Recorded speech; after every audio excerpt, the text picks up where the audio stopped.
Hey everyone, welcome back to the Addicted Bookworm, and this is going to be a two-part video. I'm doing a review of Elementary She Read by Vicki Delany.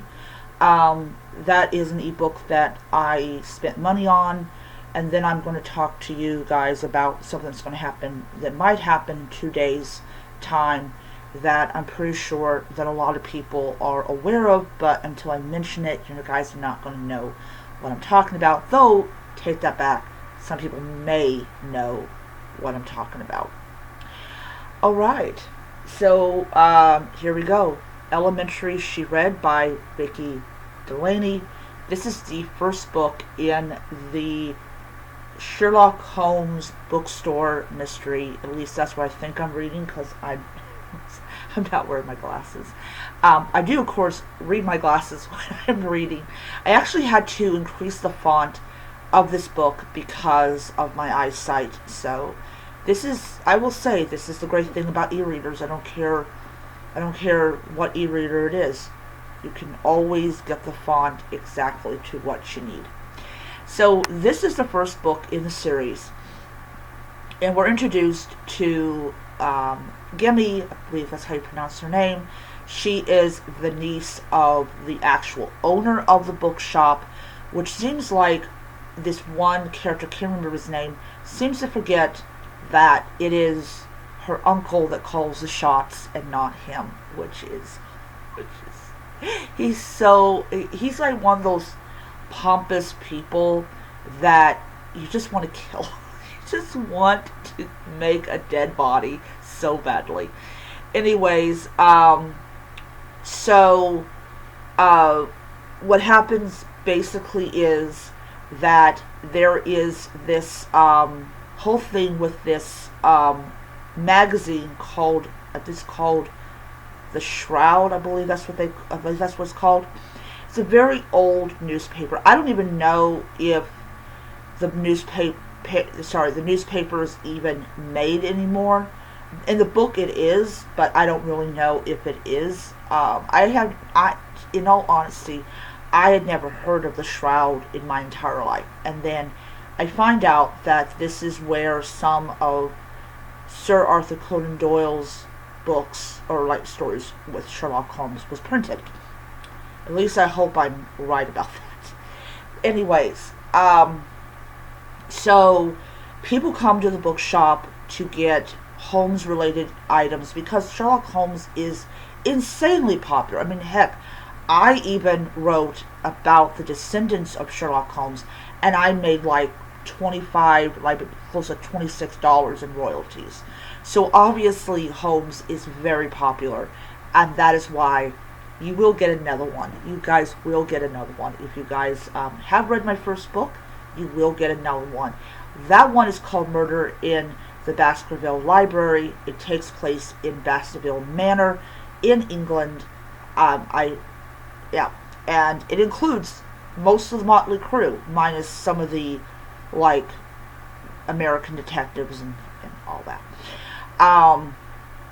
Anyways, so, getting back to it. So, there is apparently a issue of it that was signed by Doyle, and that issue, or that particular copy, is insanely, like, valued.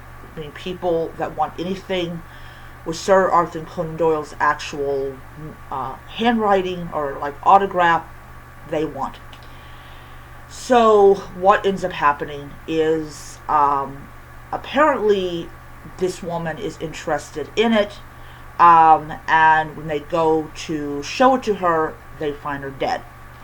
And of course we got these two detectives. I can't remember the guy's name, but the woman's name sounds like LaShroud or Laston.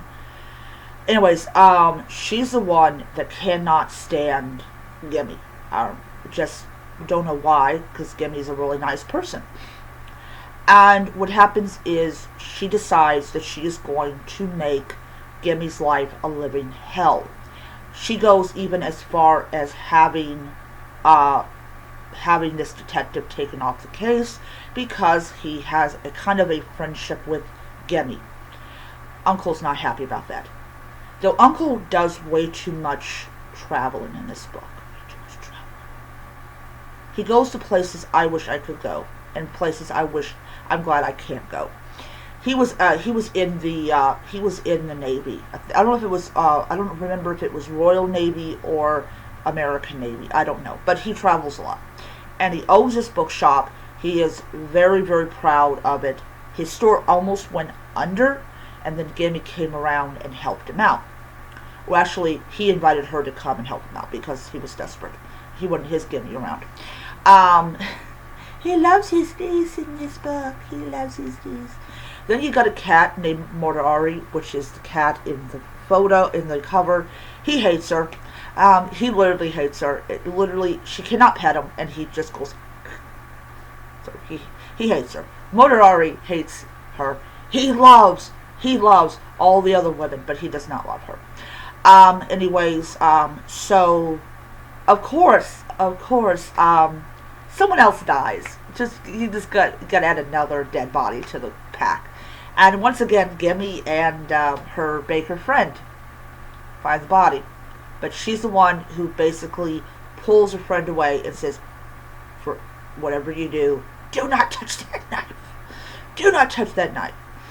And so they hightail it out of there like they just committed murder.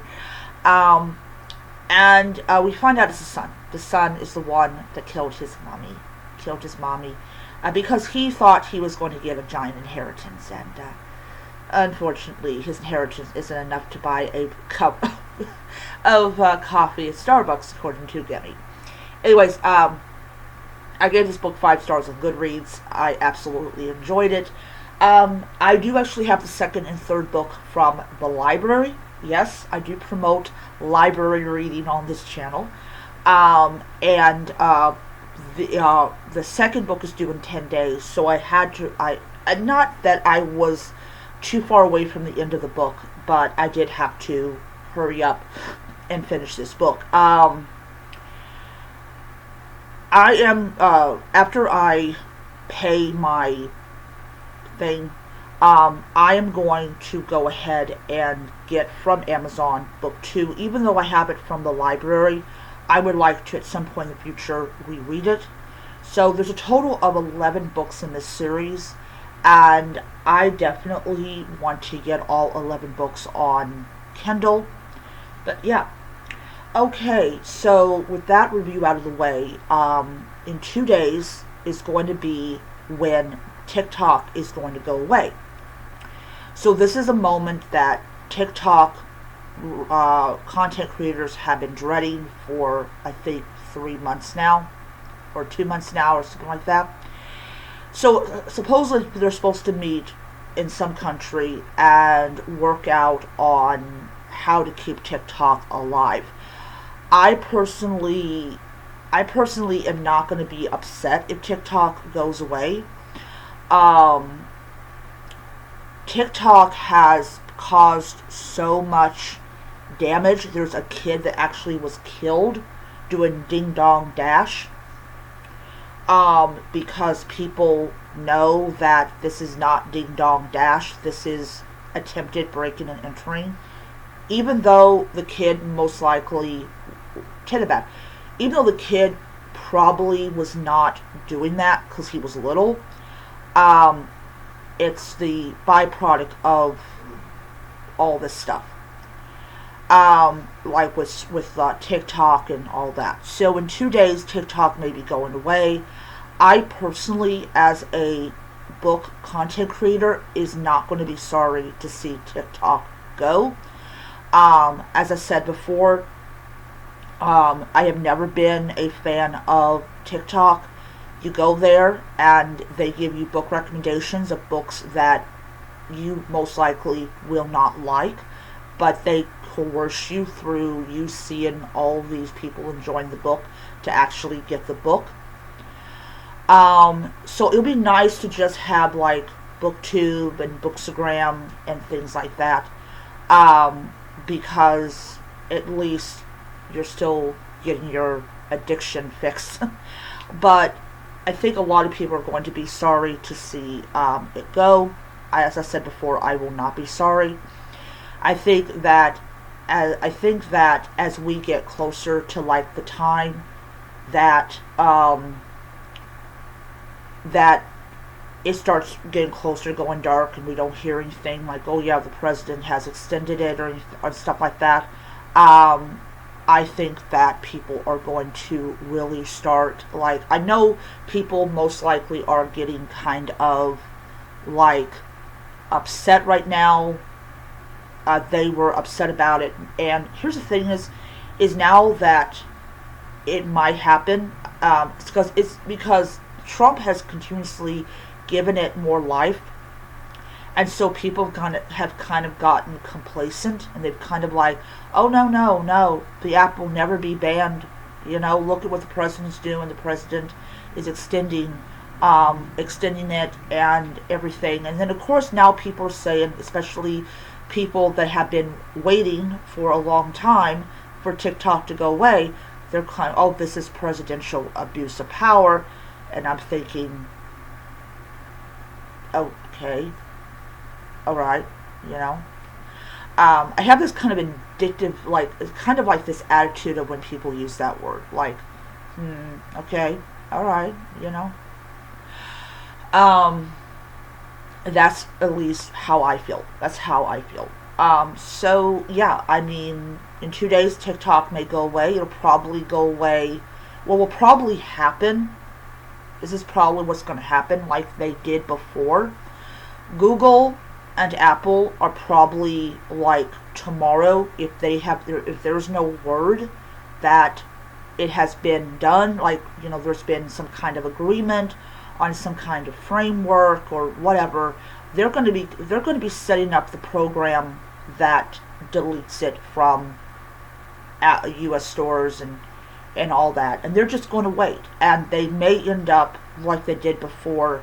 They may end up just like cutting it off early, like they did before, cutting off early. Like I think they did it like an hour before it was actually supposed to go into effect. So if we don't hear anything today, tomorrow, trust me, at least by 11, you're not going to access TikTok. So we'll see what happens. I mean, one of the things that I will like about TikTok going away is Book Talk going away. I personally am like, I don't I don't personally care at all if Book Talk goes away, because as I said, I'll have Bookstagram and I'll have BookTube, and I mainly do BookTube, not Bookstagram. Alright, anyways, that is my video, and I will see you guys in the next one. Bye.